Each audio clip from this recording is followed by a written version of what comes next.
کتے کو گھر میں پالنا کیوں منع کیا گیا؟ اللہ پاک نے کروڑوں جاندار پیدا کیے ہیں اور ہر جاندار کی خلقت میں کوئی نہ کوئی حکمت پوشیدہ ہے۔ ہر جانور کی کوئی نہ کوئی خاصیت ہے جو فائدہ یا نقصان پہنچاتی ہے۔ ان لاکھوں کروڑوں اقسام کے جانداروں میں سے ایک جانور کتا ہے۔ کتا عام طور پر وفا کی علامت سمجھا جاتا ہے۔ یہ اپنے مالک کو اس کے دشمنوں سے محفوظ رکھتا ہے۔ رسول خدا صلی اللہ علیہ وآلہ وسلم نے فرمایا ہے کہ جس گھر میں کتا ہو اس گھر میں فرشتے داخل نہیں ہوتے۔ کتا رکھنے کی ممانعت کیوں کی گئی؟ اور جبکہ اس کی ممانعت کی جانی تھی تو اللہ تعالیٰ نے اس کو کیوں پیدا کیا اور کس طرح پیدا کیا؟ کتے کی تخلیق کے مقاصد کے بارے میں اور کتے کو کیسے پیدا کیا گیا، اس بارے میں دو حکایات ہیں۔ قدیم کتابوں کے مطابق ابلیس یعنی شیطان ایک جن تھا اور اللہ تعالیٰ نے اس کی عبادت کے باعث اسے فرشتوں میں شامل کر لیا۔ بعد ازاں اس کی ریاضت کا سلسلہ جاری رہا۔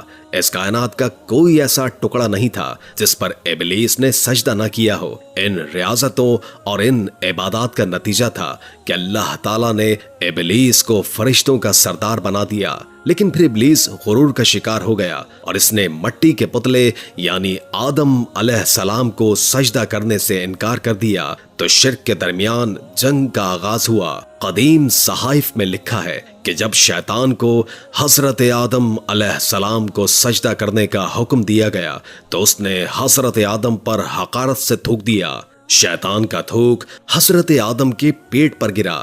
بعد ازاں اللہ تعالیٰ نے حضرت جبریل سے تھوک نکالنے کا حکم دیا تو انہوں نے وہ مٹی نکال دی تو وہاں پیٹ پر ایک چھوٹا سا سوراخ بن گیا۔ وہ سوراخ آج بھی ناف کی شکل میں ہمارے پیٹ پر موجود ہوتا ہے۔ اللہ تعالیٰ نے ناف کی مٹی سے بعد ازاں کتا بنایا۔ کتے کی دو خصلتیں ہیں، ایک یہ کہ وہ انسان سے محبت کرتا ہے کیونکہ یہ انسان کی مٹی سے پیدا کیا گیا ہے اور انسان پر بھونکتا ہے۔ اس کی وجہ یہ ہے کہ اس میں شیطان کا تھوک شامل ہے۔ یہ جان کر حیرت ہوگی کہ کتا دنیا کی واحد مخلوق ہے جو شیطان کو بھی دیکھ سکتی ہے۔ شاید یہی وجہ ہے کہ رات کے اندھیرے میں جب شیطان کے قافلے آسمانوں سے اترتے ہیں تو کتے اوپر دیکھ کر ایک خوفناک آواز نکالتے ہیں۔ کتے کی تخلیق کا سبب اور اس کی پیدائش کے بارے میں دوسری روایات ہمیں نور المبین نامی کتاب میں ملتی ہے۔ ہم نے نبی کریم صلی اللہ علیہ وآلہ وسلم سے دریافت کیا،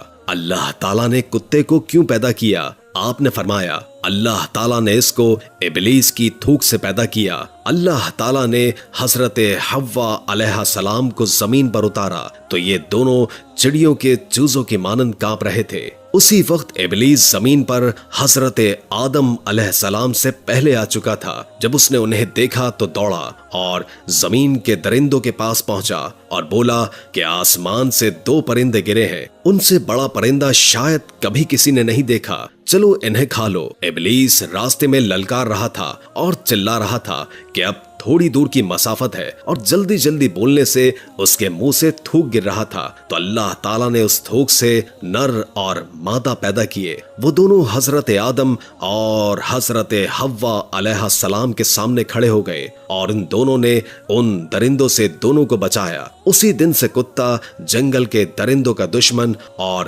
درندے کتوں کے دشمن ہو گئے۔ غالباً کتے میں وفا کا عنصر اس لیے شامل ہے کہ یہ روز ازل سے ہی انسان کی حفاظت کے لیے معمور کیا گیا ہے۔ یہاں سوال یہ اٹھتا ہے کہ جب اس میں یہ خاصیت پائی جاتی ہے تو اس کے باوجود کتے کو گھر میں رکھنے سے مسلمانوں کو کیوں منع فرمایا گیا ہے؟ ہمیں بلا ضرورت گھر میں کتے پالنے کی ممانعت کیوں فرمائی؟ حضرات، بڑے دکھ کی بات ہے، ہمارے ہاں بھی امیر گھرانوں میں کتوں سے کھیلنا اور شوقیہ طور پر گھروں میں پالنا ہر جگہ دیکھا جاتا ہے۔ اسلام میں کتے رکھنا بالکل ہی منع نہیں کیا گیا، بلکہ اس کی ایک محدود اجازت کچھ شرائط کے تحت دی گئی ہے۔ چنانچہ جو کتے کسی ضرورت سے پالے جائیں، مثلاً شکاری کتے یا کھیت اور مویشی وغیرہ کی حفاظت کرنے والے کتے جو اس حکم سے باہر ہیں۔ مشاہدے کی بات ہے کہ لوگ کتوں پر تو خوب خرچ کرتے ہیں لیکن انسان کی اولاد پر خرچ کرنے میں بخل سے کام لیتے ہیں۔ नबी अकरम सल्लल्लाहु अलैहि वसल्लम की हदीस पहुंचाते हैं कि मेरे पास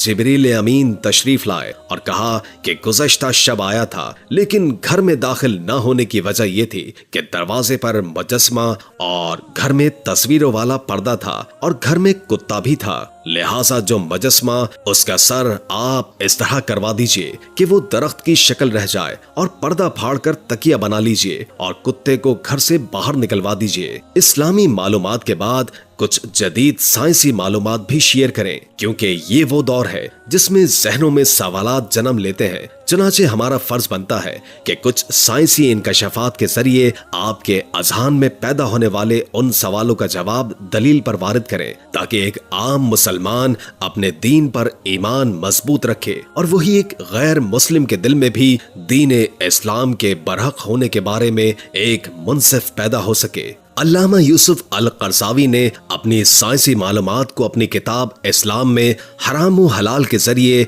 एक जर्मन स्कॉलर नूर से कलमबंद किया है। उसे एक जर्मन रिसाले में शाया हुआ था। इस मजमून में उन अहम खतरात को बयान किया गया है जो कुत्ते को पालने के इसके करीब रहने की सूरत में लाहक होते हैं। लोगों के अंदर कुत्ता पालने का शौक काफी बढ़ गया है, जिसके पेश नजर ये सूरत महसूस होती है कि लोगों की तवज्जो इन खतरात की तरफ मबजूल करवाई जाए जो उससे पैदा होते हैं, खुसूसन जबकि लोग कुत्ता पालने पर ही इक्तफा नहीं करते, बल्कि उसको घर में इस तरह छोड़ दिया जाता है कि वो छोटों और बड़ों के हाथ चाट ले, यानी उनकी प्लेटों में खाना खा जाए। फिर भी नुक्ता नजर से देखा जाए तो कुत्ते को पालने और उसके साथ कुछ तबाह करने से जो खतरात इंसान की सेहत और उसकी जिंदगी को लाहक होते हैं, उसको मामूली ख्याल नहीं किया जा सकता। बहुत से लोगों को अपनी नादानी की भारी कीमत अदा करनी पड़ती है। इसकी वजह यह है कि कुत्ते के जिस्म पर कुछ ऐसे जरासीम होते हैं जो दायमी